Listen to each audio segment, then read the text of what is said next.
দুর্গা মন্দির, এটা কাটাতরের ভিতরে, হ্যাঁ, নোম্যান্স ল্যান্ডে, হ্যাঁ, ওই যে গতিকে এখানে ঢুকতে দেয় না। উৎসবের সময় এমনি হয়তো পুরোহিতে যাইতে পারে।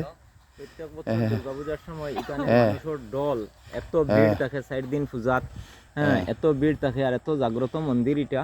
হ্যাঁ, এই মন্দির নিয়ে অনেক ইতিহাস আছে। হ্যাঁ, অনেক বছর এই মন্দির বন্ধ আছিল।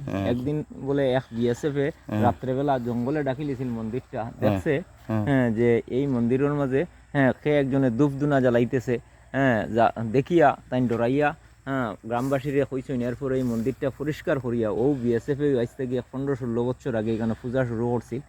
এরপরে থেকে ওইখানে পূজা হইতো, রেগুলার পূজা হয়। হ্যাঁ, আমরাও এই পূজার লগে অনেকবার আসলাম, জড়িত আছি। হ্যাঁ, ওখানে প্রত্যেক বছর পূজা হয় আর প্রত্যেক বছর হাজার হাজার ভক্তরা আইয়া এখানে হ্যাঁ পূজাত অঞ্জলি দেন, প্রসাদ নেন।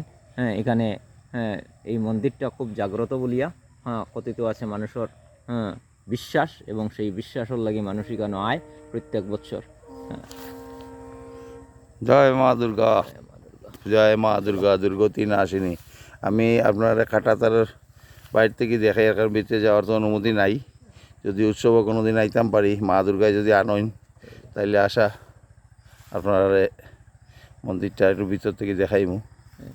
আর তো কিছু খোয়ার নাই নাকি, তখন আচার্য বাবু ও হইলো আচার্য বাবু, তাই এখানের মানুষ, এই জায়গায় লোকাল, গতিকে তাই ইতিহাস খুব ভালো জানেন, সবগুলো জিনিস সুন্দর করে বর্ণনা করিয়া দিছেন।